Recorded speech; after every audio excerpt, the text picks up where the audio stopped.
ladies and gentlemen. The story you are about to hear is true. The names have been changed to protect the innocent.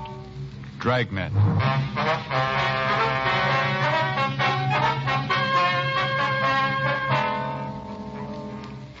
You're a detective sergeant. You're assigned a robbery detail. A gang of truck hijackers has been working in your city. They've stolen 14 loaded trucks. They've kidnapped and beaten one of the drivers. There's no clue to their identity. Your job? Get them.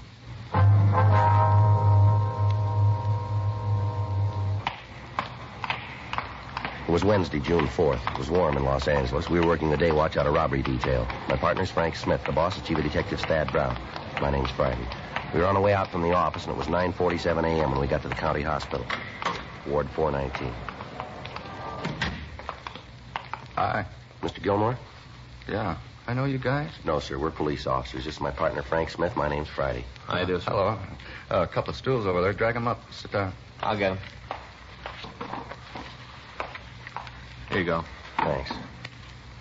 How do you feel, Mr. Gilmore? Rough. Real rough.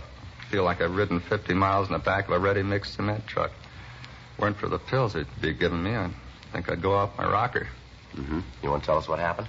Yeah, as much as I can remember. Only goes so far, then there's a room full of black. If you'll tell us what you can, please. Yeah. Yesterday, that's when it was. Yes, sir.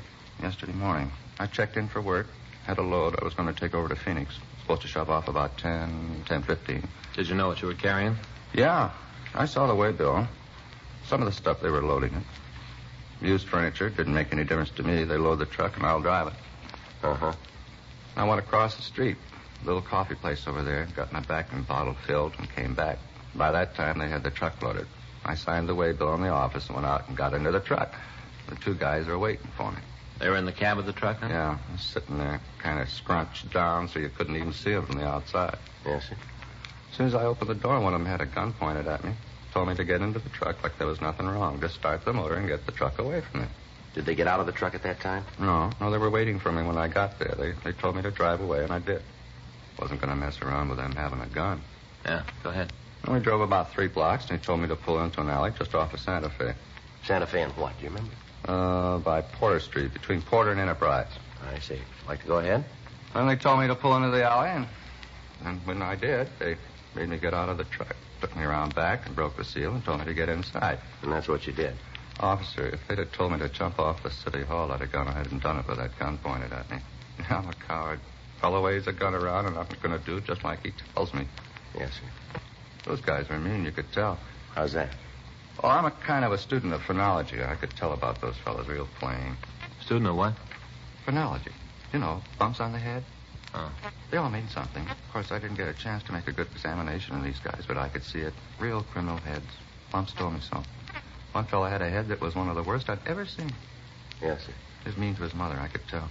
Had a bump right here. Here, you see? Huh. Yeah. He was mean to his mother. Yes, sir. Well, what happened after they tied you up? Just left me there. I see. You want to go on? Yeah. They must have drove for about 20 minutes when they stopped. Pulled in some sort of a driveway. How you figure that? Well, right after they stopped, they made a half U-turn, then backed up. Backed up this ramp. Steep. Then they stopped and took me out of the truck. Blindfolded me and made me get out of the truck. Now, this place where they stopped, that's where they unloaded the furniture, did they? Yeah. They must have taken it out of there. I heard them thumping around the truck. Sounded like they were unloading it. Well, now, what'd they do after they got all the furniture out? Put me back in. Drove out to where you found the truck. After they both climbed into the back. Beat me up. Don't remember much after that. Mm-hmm. Both of them worked you over, huh? Yeah. Both of them got in their licks. Especially the one who was mean to his mother. He was vicious. He was mean. They kept hitting me with their fists until I just passed out. Don't remember anything after that till I came to in the back of the truck. That's when I called the cops and the guys in uniform came out. I guess they're the ones who called you. Yes, sir. Now, is there any way that you might be able to tell us where they took you? You mean when they unloaded the furniture? Yes, sir. Well, I think maybe I got an idea. I tried to figure out how fast they was driving. And after you've been a driver for a while, you get to know. I'd say they was going about 20 miles an hour. We were still in town. My own guess is that they went out Alameda. Must have gone out Santa Fe and then turned on to Alameda. Mm-hmm. I remember hearing kids yelling. That'd probably be Santa Fe High School. Yeah. I guess we went out Alameda to maybe 43rd or 44th, and they turned right. Kind of hard to figure it then. The truck got tied up in traffic. It was hard to tell if they were stopping for that or they're just at a light. Uh-huh. But I'd say that they were up to about Avalon. Yeah. Maybe they went up to San Pedro. I don't think so. I'd say Avalon. Then they turned left and headed for Hawthorne. I'm not sure how far they went, but I'd figure maybe around Rosecrans, and then they turned a couple more times and they stopped and drove up that steep ramp. Mm-hmm. Now, you figure they ended up around Rosecrans and Avalon. Yeah. Guess that's not much help, though, huh? Well, it gives us an idea where to start looking. Well, a couple other things that might help you. What's that? Well, it seems that when we started to back up the ramp, I heard a bump, like they backed into a car. They didn't hit it hard, but I bet they did hit a car. Yeah. After that, they pulled the truck forward and stopped and backed up again. This time they scraped into the side of a house. I could feel it run along the side of the truck. It sounded like they might have torn up some of the wood on the house. Yeah. Will that help any? Yes, sir. We'll have our crime lab check the truck and see if they can come up with anything. Sure hope you can. Oh, you talked to my boss yet? No, sir, but he's been notified, we understand. I bet he's plenty sore about it. Well, we wouldn't know about that, but he should understand that it wasn't your fault. He should, but he won't. I know. That right? Yeah. He doesn't understand anything that doesn't go on his way. Spotted a mile off. What's that, sir? His head. All kinds of bumps.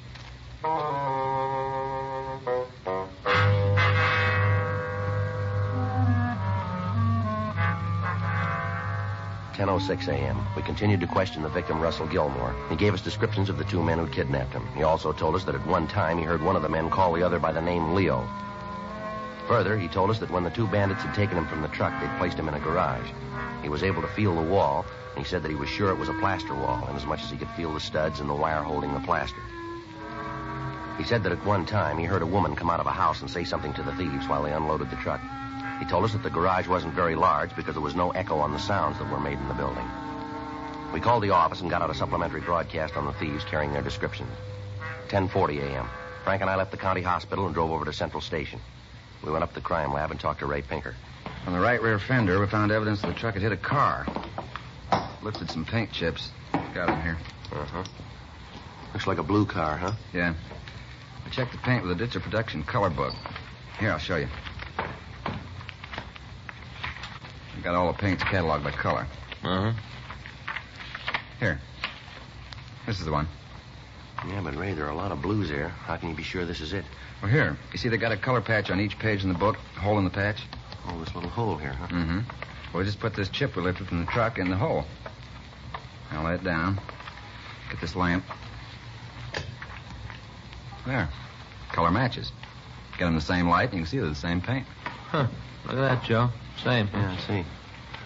Well, what do we got out of it, Ray? Car the truck hit was a 1953 Hudson Jet. It was a single-tone car. You know, the top color matches the body color. Yeah. They only use this on one-color cars unless you got a special order. Uh-huh. Did you find any house paint on the side of the truck, Ray? Yeah. Over here. Might be able to do a little better on that for you. Uh-huh. House the truck ran into is about 36 years old. Might be a little more than that, but it's right around there. How could you come up with that? Been painted 18 times. Figure once every 2 years, you come out with 36. Yeah, but how do we know it's been painted every 2 years? We don't, Frank, just guessing. But the layers of paint are pretty even. Might indicate they did it regularly. You know, didn't let the paint go too far before they redid it. Oh, yeah. Here are the chips of the house paint. Here, I'll put one of them under the microscope. Here, take a look, Joe. Okay. You see okay? I haven't got a... I'll adjust it. Yeah. I see what you mean. Now, you notice the first coat was a cream white. Mm-hmm. And they stuck pretty much to that for the next half dozen paint jobs. Then they changed to a barn red. Then to a green, then back to cream white. That goes on for 3 layers, and then to the blue that's on it now. Yeah. Mm-hmm. Well, Ray, if we find the house, can you tell us if it's the same one? It shouldn't be too hard. Aren't many of them around. Well, how many? Well, 18 coats would be 18 factorial. That's multiplying 18 times 17 times 16 times 15, so on to times 1. I got it worked out for you. I hope you have. I'm Here. not with you at all. Here. Well, look. Works out to 1 in 6 quadrillion, 402 trillion, 373 billion, 705 million, 728,000 chances of finding its twin. Oh. That's pretty long odds. Well, if every man, woman, and child on the face of the earth owned 10 houses apiece, there wouldn't be another one like it.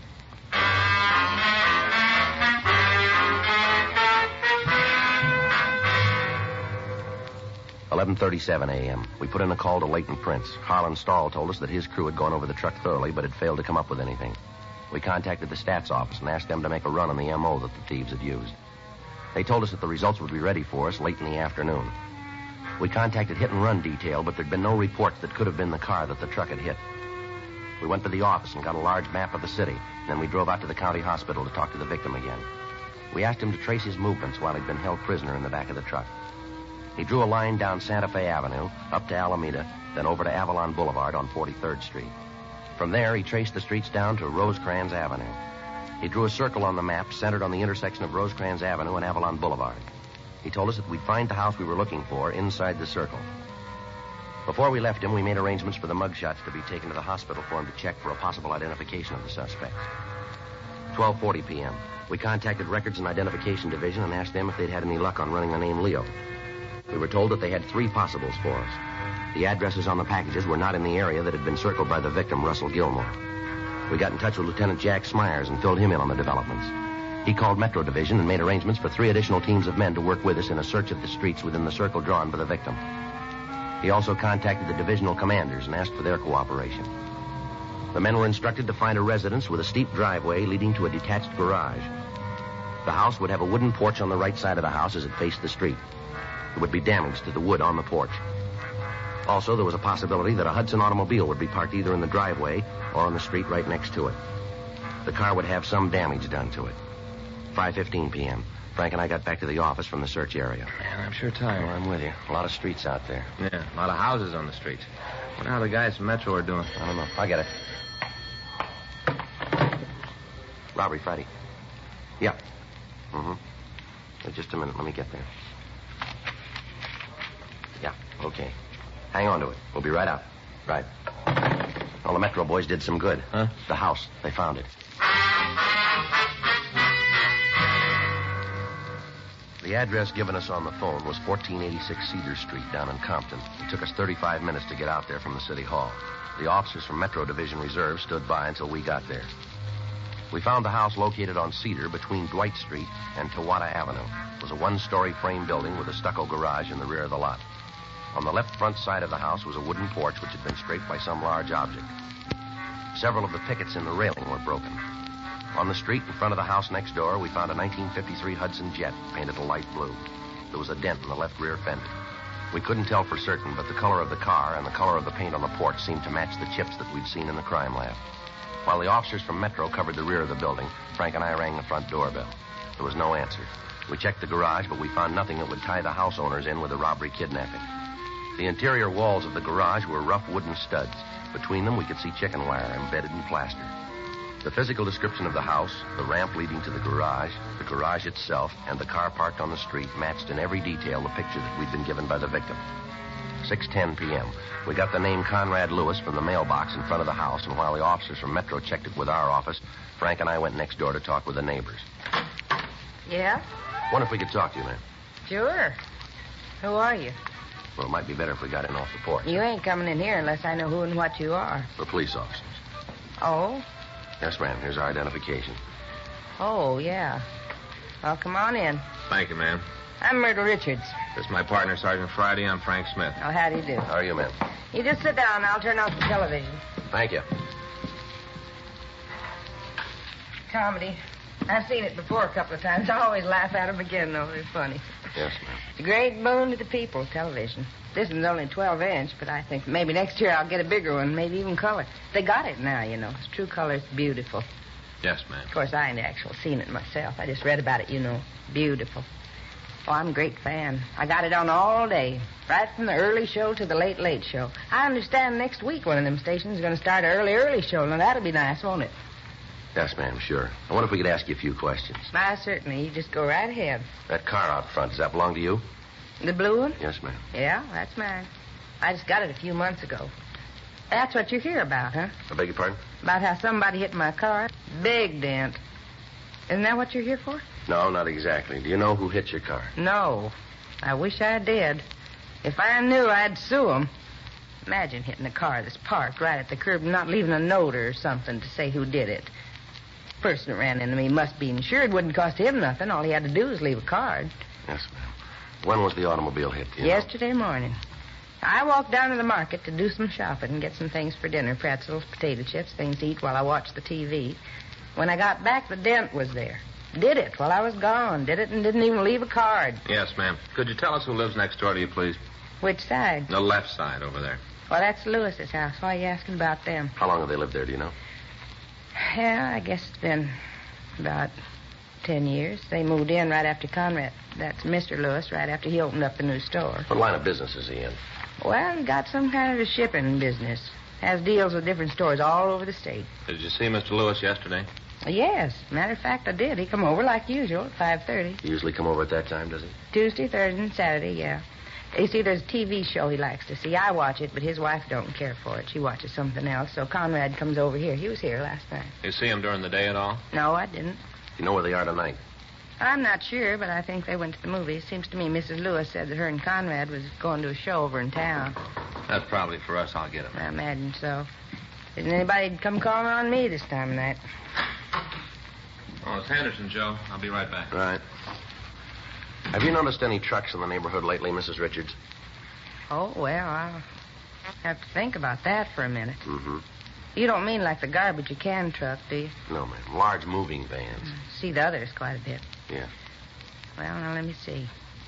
Well, there were some people who just moved into a new house down the street. That was about a month ago. That didn't help? Well, thank you, Miss Richards. Joe, see you a minute. Yeah. Excuse me, please, Miss Richards. Yeah, you go right ahead. Yeah. Henderson ran the name Conrad Lewis through the files. Mm-hmm. He's been convicted for armed robbery.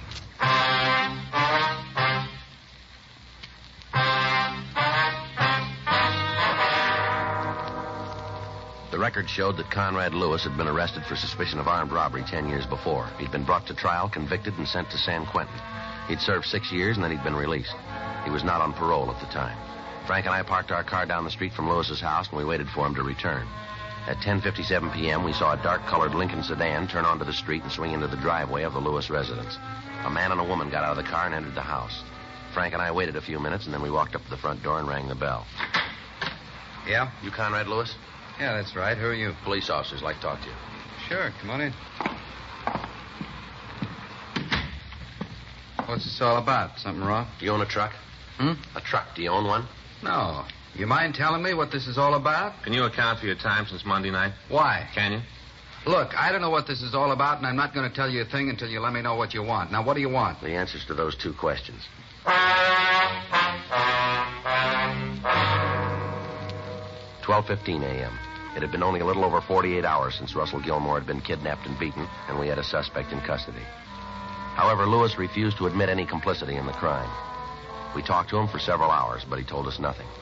He admitted that he'd been arrested before and that he'd served time in San Quentin. However, he stuck to his statement that since his release, he'd done his best to live by the law. With the evidence at hand, he was booked at the main jail on a charge of suspicion of violation of Section 211 PC. We obtained the keys to his place of business, and Frank and I went out to check it. It was a large wholesale store selling used furniture. A search of the premises failed to turn up any of the stolen merchandise. While Frank went through the stock rooms, I checked the business ledgers. Nothing back there either, Joe. How'd you do? Well, according to these, Lewis does a big shipping business. That's what the woman next door told us. Yeah, he's been making shipments up to Oakland regular. Books tell what they were? Yeah, right here. He's been sending large lots of used stuff to a place on MacArthur Boulevard. There's a whole list of it here. Tables, living room sets, TV sets. Better get in touch with the police up there and have them check this place out, huh? Yeah. Without that stolen property, we're not going to have a very good case against him. You got the address of the place up north? Yeah. Let's go back to the office and get a call in. Right. Sure hope they come up with the answers. Well, if they don't, we might be in trouble. Yeah? The DA's office is liable to throw the whole thing out. Thursday, June 5th, 8:20 a.m. We put in a call to Captain of Inspectors Tony Bolger in Oakland and asked him to check on the recipient of the furniture shipment from Lewis. We also gave him as detailed a description of the stolen merchandise as we were able to obtain.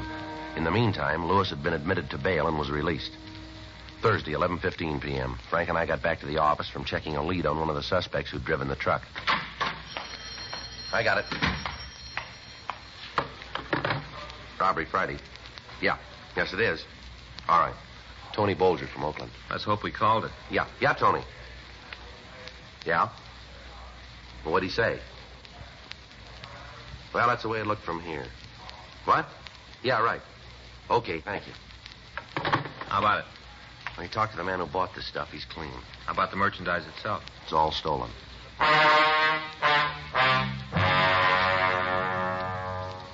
11:20 p.m. We got in touch with Lieutenant Smyers and filled him in on the new developments. After we talked to him, we contacted Officers Max Herman and Ed Benson and made arrangements to meet them at the house on Cedar Street. It took us less than half an hour to get out to Compton. The other officers were there by the time we arrived. While they covered the back door, Frank and I went up to the front. You think he knows it's us? I don't know. Try it again. Well, the car's in the driveway. We know he's in there. Wait a minute. Sounds like somebody's coming now. Yeah? What are you doing out here? Aren't you guys ever going to get off Mind my if we back? come in and talk? I got a choice? No, you haven't. Well, then come on in. You want to go through the house again? That won't be necessary. Yeah. Well, I'm glad of that. What's it about this time? Same as before. Maybe you better spell it for me. We can go that route if that's the way you want it. Go ahead. I like fairy tales. All right, we got a report from a victim who was robbed and kidnapped. He was able to give us a description of this house, of your garage, and of the whole setup. You've been on a spike again. You're seeing things. We took a sample of the paint from your front porch. It matches paint found on a truck that was hijacked. A lot of houses in L.A. Not painted like this one. You think you're going to send me to the joint with a batch of paint? It's going to help. Look, cop, you know I've been the rounds. I've seen enough trouble to know it's rough to get a conviction with circumstantial evidence. That's all you got with me, nothing more. Now, why don't you go home and I'll just forget you were here tonight? We got the plant. What? We got the plant. They moved in on it. The man you sold the stolen furniture to is willing to testify. You know we got you cold. Now, why not cop out? That's the way it hangs, huh? That's the way. All right, I'll get my coat and go Just with point it out. We'll get it for you. you. In the closet. Never mind. He's making a point of it. Outside. He's in his car. Yeah, come on.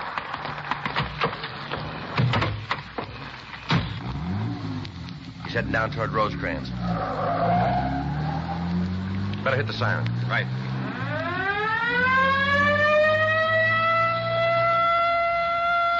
He's turning onto Rosecrans. Take a left. I got him. See him? Wait a minute. Yeah, up ahead there. Try a shot? Better not. Too many people around.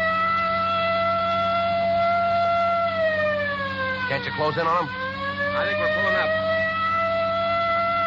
Making a turn. Yeah. Stay with him. Hang on. It's a dead end, Frank. Yeah. He's in trouble, Joe. Come on. Well, let's get him out of there. Yeah, that door's stuck. Wait a minute, I'll give you a hand. There. Can you get him? Better call an ambulance. The motor's in his lap. Still alive?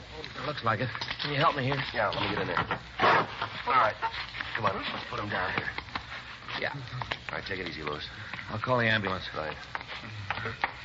Take it easy, Lewis. We've sent for a doctor. I didn't see the sign. I didn't know the street didn't go through. Lousy break. A lousy break. I'd have made it if I stayed off the street. You'd never got me if I'd stayed off the street. I just turned the car and all of a sudden I was on a dead end. Afraid you're wrong there, mister. Huh? You've been there a long time.